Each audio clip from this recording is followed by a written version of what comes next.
नमस्कार साथियों, view concept में आपका स्वागत है। आज बिहार दरोगा के सेट नंबर 1 को देखेंगे, जिसे रोशन आनंद सर के निर्देशन में बनाया गया है, जिन्हें दरोगा गुरु के नाम से भी जाना जाता है। जैसा कि हम लोग जानते हैं कि बिहार दरोगा की परीक्षा 18 व 21 जनवरी 2026 को निर्धारित की गई है। तो चलते हैं हम लोग आज सेट नंबर 1 पर।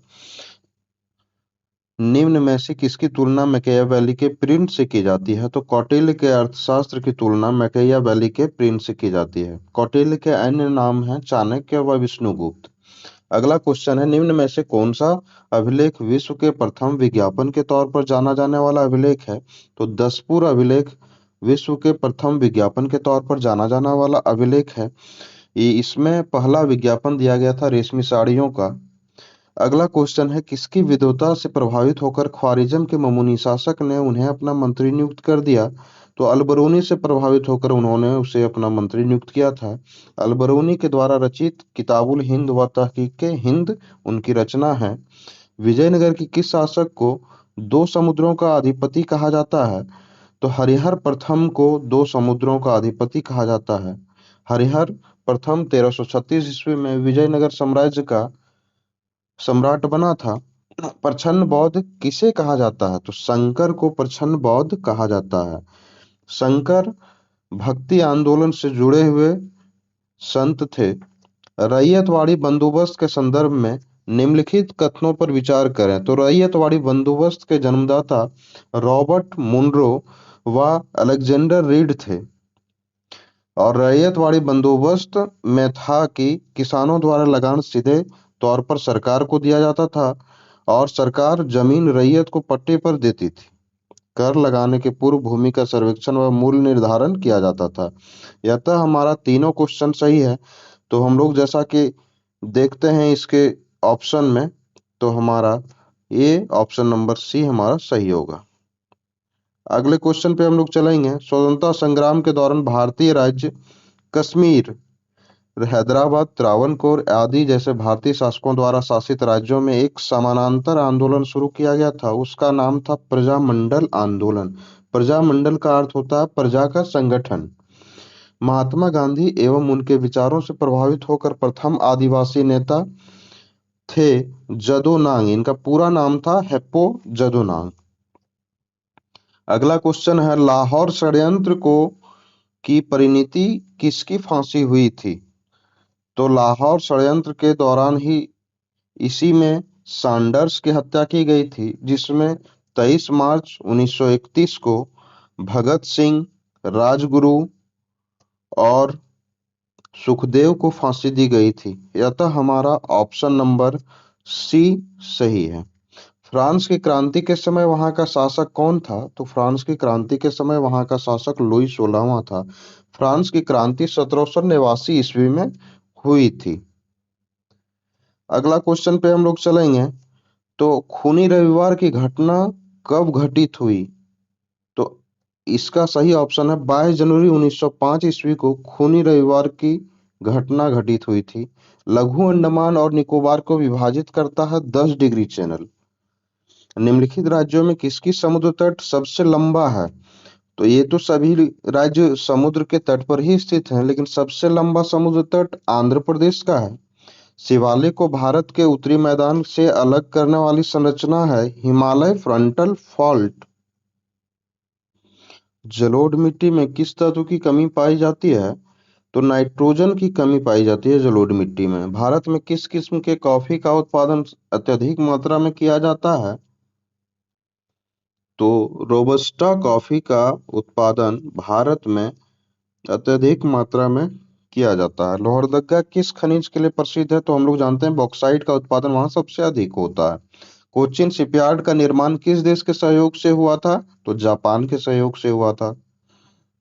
अगला क्वेश्चन है कि धर्म आधारित जनगणना 2011 के अनुसार निम्न में से किसका धार्मिक वर्ग का लिंगानुपात सबसे कम था? तो हिंदू का धर्म का लिंगानुपात सबसे कम था। 1000 स्त्री पर मात्र 931 महिला उपलब्ध थी। अगला क्वेश्चन है कि निम्न में से कौन सा युग्म सुमेलित नहीं है? तो मेस्टा का पठार स्पेन में है, ये भी सही है। चियास का पठार मेक्सिको में, ये भी सही है। यूकॉन का पठार, जिसे अलास्का का पठार से भी जाना जाता है, वह यूएसए में है, ना कि हमारा चाइना में। और किम्बरले का पठार ऑस्ट्रेलिया में, ये भी सही है। अतः हमारा ऑप्शन नंबर सी सुमेलित नहीं है।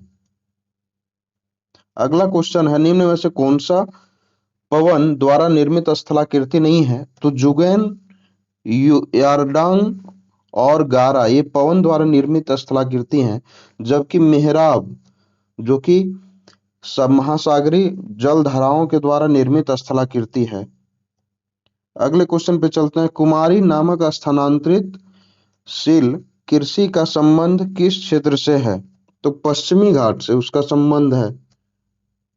अगले क्वेश्चन में, निम्न में से कौन सी प्रशांत महासागर में बहने वाली ठंडी जलधारा है? तो यो या सीओ प्रशांत महासागर में बहने वाली ठंडी जलधारा है। वर्तमान में भारतीय संविधान में कितने मूल अधिकार हैं? तो 6 मूल अधिकार हैं। भारतीय संविधान के अनुसार सरकार का प्रमुख होता है प्रधानमंत्री।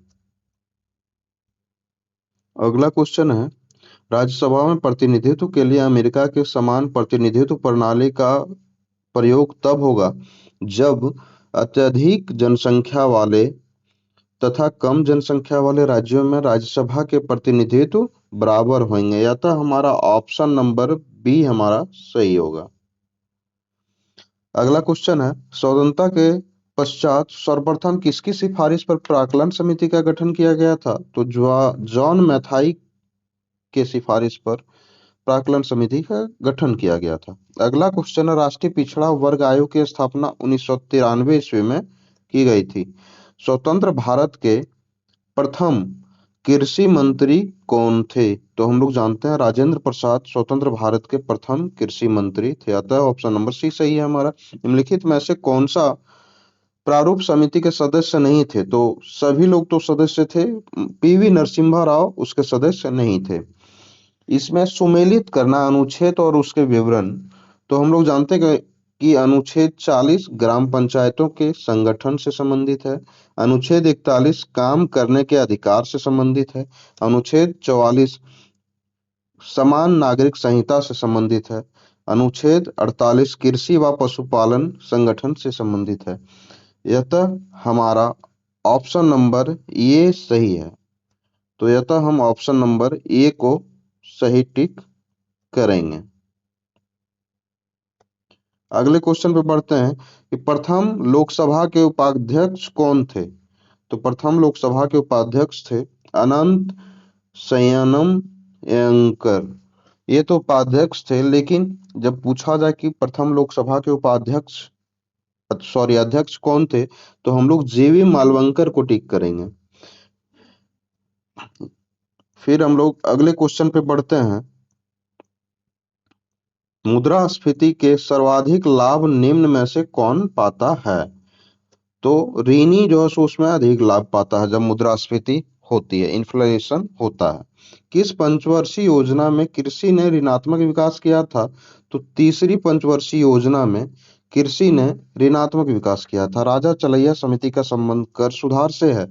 निम्न में से कौन सा प्लास्टिक मनी है? तो क्रेडिट कार्ड और डेबिट कार्ड दोनों ही प्लास्टिक मनी है। या तो ऑप्शन नंबर सी हमारा सही है। अगले क्वेश्चन पे चलते हैं, निम्नलिखित में से किस प्रकार की बेरोजगारी के अंतर्गत वास्तविक आवश्यकता से अधिक लोग काम कर रहे होते हैं? तो प्रच्छन्न बेरोजगारी में आवश्यकता से अधिक लोग काम कर रहे होते हैं। निम्न में से कौन सा वक्र बेरोजगारी की दरों और इसे के अनुरूप मुद्रास्फीति के दरों के बीच व्युत्क्रम का संबंध का वर्णन करता है? तो फिलिप्स चक्र इसका वर्णन करता है। भारत में रेपो रेट और रिवर्स रेपो रेट का कौन सा संस्था निर्धारित करता है? तो आरबीआई के द्वारा निर्धारित होता है, भारतीय रिजर्व बैंक के द्वारा। अगला क्वेश्चन है, सूची 1 और 2 को सुमेलित करना है। तो हम लोग देखेंगे कि आयतन और इसका इकाई हमारा क्या है?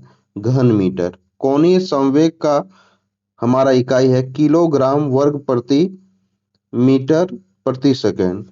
सयनता का इकाई है न्यूटन प्रति वर्ग मीटर। और हमारा विद्युत प्रतिरोध का इकाई है ओम। अतः हमारा ऑप्शन नंबर ये देखा जाए तो ऑप्शन नंबर सी हमारा सही जा रहा है। तो ऑप्शन नंबर हम लोग सी को टिक करेंगे और आगे बढ़ेंगे। अगला क्वेश्चन है जेनर डायोड का उपयोग किस में किया जाता है? तो जेनर डायोड का उपयोग हम लोग वोल्टता निर्धारित करने के लिए करते हैं। ऐसे परिपथ जहां रुक रुक कर थोड़े समय के लिए विद्युत धारा की आवश्यकता होती है वहां किस सेल का प्रयोग किया जाता है? तो लेक्लांसे सेल का प्रयोग किया जाता है। तड़ित चालक का आविष्कार किसने किया था? बेंजामिन फ्रैंकलिन ने इसका आविष्कार किया था। बर्फ के दो टुकड़े आपस में चिपक जाते हैं, ऐसा क्यों होता है? ऐसी घटना क्यों होती है? तो हम लोग जानते हैं कि दबाव अधिक होने पर बर्फ के टुकड़े का गलनांक घट जाता है, जिसके कारण वे आपस में चिपक जाते हैं। बिजली के हीटर में कौन सी सामग्री प्रयुक्त होती है? तो नाइक्रोम का प्रयुक्त होता है उसमें, बिजली के हीटर बनाने में। अगला क्वेश्चन है तेल की पतली फिल्म में परावर्तित प्रकाश में रंग दिखाई देने का कारण क्या होता है? तो व्यक्तीकरण इसका कारण होता है।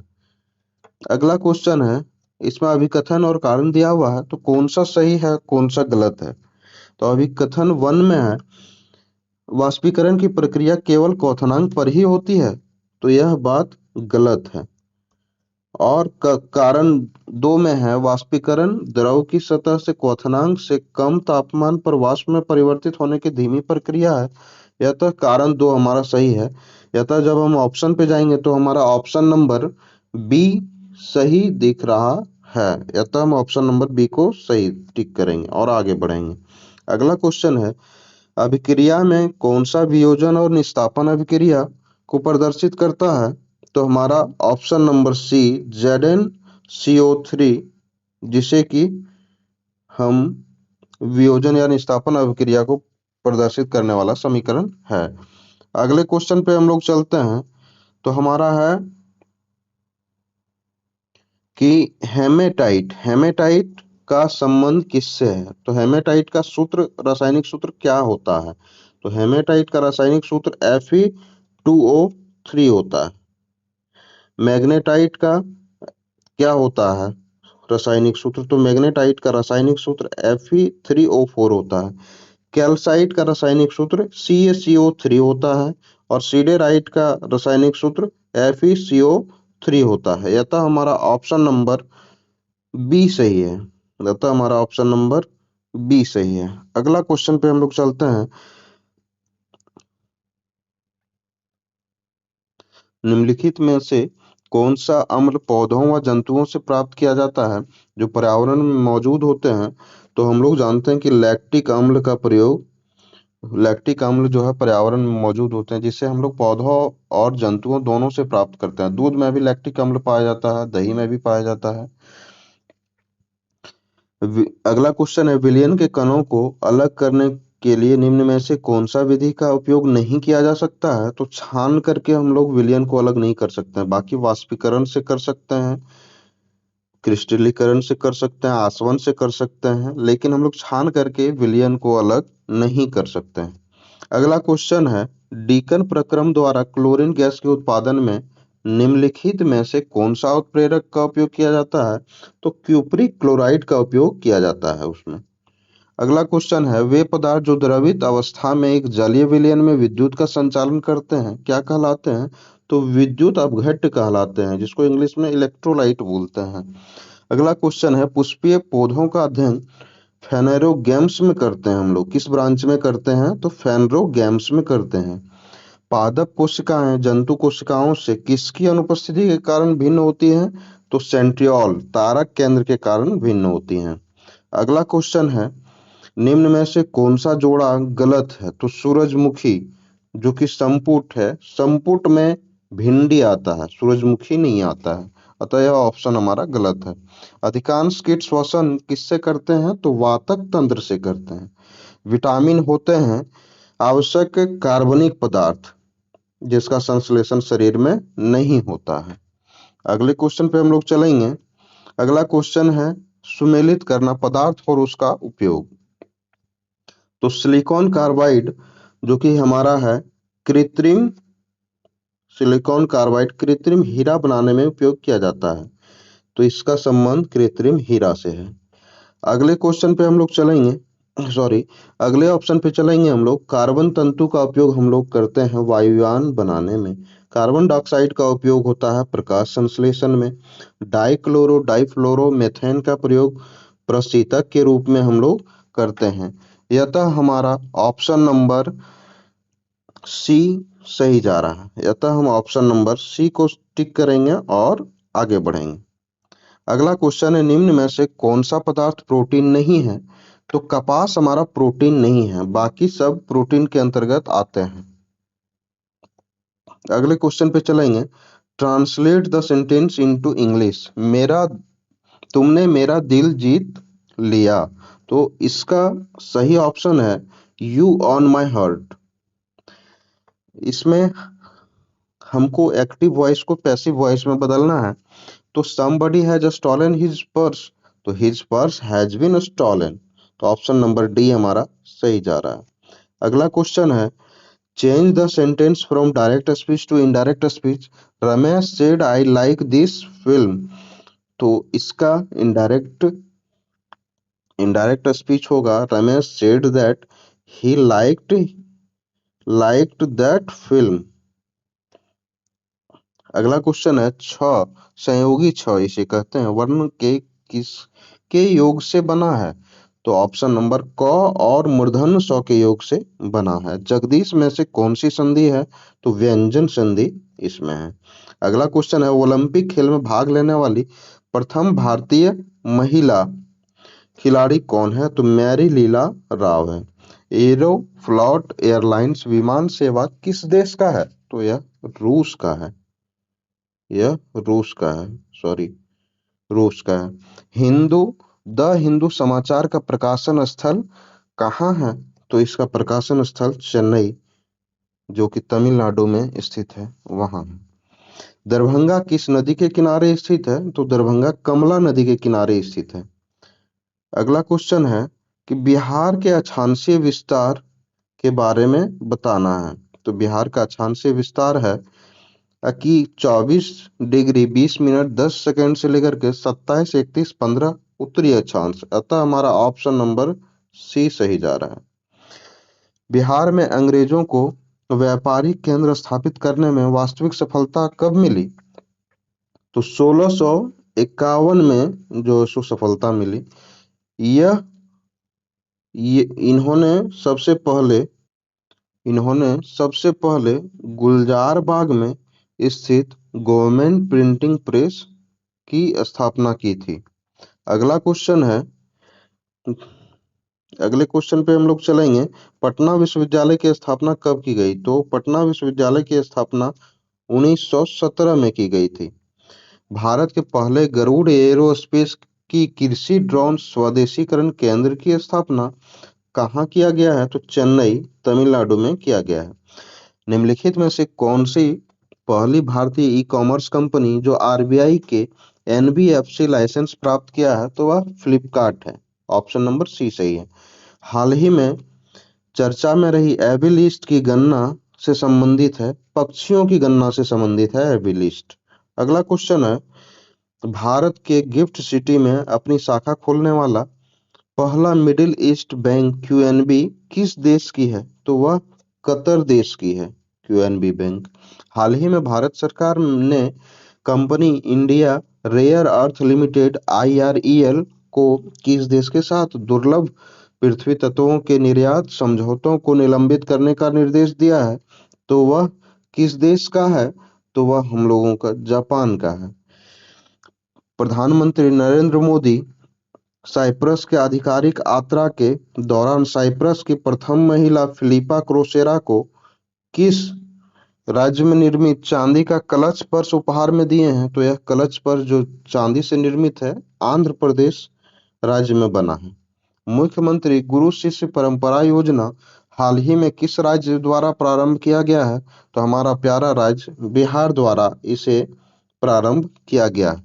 यह अत्यंत ही अच्छी योजना मुझे लगती है, क्योंकि मैं भी इसी से जुड़ा हुआ हूँ एक तरह से। हमारा भी गुरु और शिष्य का संबंध है, तो हमें यह योजना बहुत ही अच्छा लगा। अगला क्वेश्चन है क्वेश्चन नंबर 87। हाल ही में रामानुजन एक महान गणितज्ञ की यात्रा पुस्तक का विमोचन किस संस्था के द्वारा किया गया? तो इसका सही ऑप्शन है ऑप्शन नंबर बी, भारतीय राष्ट्रीय अभिलेखागार के द्वारा इसका विमोचन किया गया। अगला क्वेश्चन है 5वां खेलो इंडिया शीतकालीन खेल 2025 का पहला चरण कहाँ आयोजित किया गया? तो इसका पहला चरण लद्दाख, जो कि जम्मू कश्मीर और में था लेकिन अब अलग हो गया है, वहां पे 5वां खेलो इंडिया शीतकालीन का आयोजन किया गया। जनवरी 2025 में विजय हजारे ट्रॉफी के फाइनल में कौन सा टीम उप विजेता रहा? तो उप विजेता हमारा विदर्भ रहा, लेकिन विजेता को यदि हम लोग देखेंगे तो विजेता हमारा कर्नाटक रहा। इसका आयोजन गुजरात में हुआ था। अगला क्वेश्चन पे हम लोग चलते हैं। तो अगला क्वेश्चन है हम लोगों का, हाल ही में निधन हुए अयोध्या में श्री राम जन्मभूमि के मुख्य पुजारी निम्नलिखित में से कौन थे? तो मुख्य पुजारी आचार्य सत्येंद्र दास थे, जिनका हाल ही में निधन हो गया। हाल ही में किसे राष्ट्रीय सुरक्षा सलाहकार बोर्ड के अध्यक्ष के रूप में नियुक्त किया गया? तो आलोक जोशी को राष्ट्रीय सुरक्षा सलाहकार बोर्ड के अध्यक्ष के रूप में नियुक्त किया गया। हाल ही में कृत्रिम चट्टान परियोजना का शुभारंभ किस उद्देश्य से किया गया? तो मछली उत्पादन को बढ़ावा देने के उद्देश्य से इसका शुभारंभ किया गया। अगला क्वेश्चन है, हाल ही में जारी QS world university ranking sustainability 2025 में भारत का शीर्ष विश्वविद्यालय कौन सा है? तो हमारा ऑप्शन नंबर सी सही है, आईआईटी दिल्ली इसका शीर्ष विश्वविद्यालय है। हाल ही में राष्ट्रीय अंतरिक्ष दिवस मनाने की घोषणा की गई, यह 23 अगस्त को मनाया जाता है, अतः ऑप्शन नंबर सी हमारा सही है। दुनिया के पहले कार्बन न्यूट्रल बेबी बनने वाली बच्ची का क्या नाम है? तो आद्वी उनका नाम है, जो कि पहला कार्बन न्यूट्रल बेबी बनने वाली बच्ची बनी। अगला क्वेश्चन है, हाल ही में विश्व पशु स्वास्थ्य संगठन WOAH के विश्व स्वास्थ्य की कौन सी रिपोर्ट जारी की गई? तो यह पहली ही रिपोर्ट है जिसे जारी की गई है। हाल ही में पूरी उड़ीसा के भव्य मंदिर से प्रेरित होकर निम्न में से किस राज्य में जगन्नाथ धाम मंदिर का निर्माण किया गया? तो जगन्नाथ धाम मंदिर का निर्माण उसे देख करके किया है पश्चिम बंगाल ने। पहले तो यह जगन्नाथ मंदिर धाम उड़ीसा में ही स्थित है, लेकिन उसको देख करके उससे प्रभावित होकर के पश्चिम बंगाल ने अपना राज्य में इसे बनाने निर्माण करने का जिम्मा लिया। हाल ही में चर्चा में रहे हरा सोना की किस्म है बांस। बांस की किस्म है हरा सोना। अगला क्वेश्चन है, भारत में बिहार के किस खिलाड़ी ने खेलो इंडिया यूथ गेम्स 2025 में 2000 मीटर स्टीपल चेज में स्वर्ण पदक जीता? तो स्टीपल चेज में स्वर्ण पदक जीतने वाले खुशी यादव हैं, है ना, जो कि बिहार से हैं। हाल ही में बिहार सरकार द्वारा 35% महिला आरक्षण को केवल बिहार की मूल निवासी महिलाओं तक सीमित करने के लिए कब से बिहार अधिवास नीति लागू की गई? तो 8 जुलाई 2025 से यह नीति लागू की गई। यही हमारा अंतिम क्वेश्चन था। तो आप हमसे जुड़े रहिए और इसी तरह से हम अगले सेट का डिस्कशन करेंगे और हर एक सेट हमें जीत की एक नई किरण की ओर ले जाएगी और हम आपकी सफलताओं की शुभकामनाओं के साथ वीडियो को समाप्त करते हैं। धन्यवाद।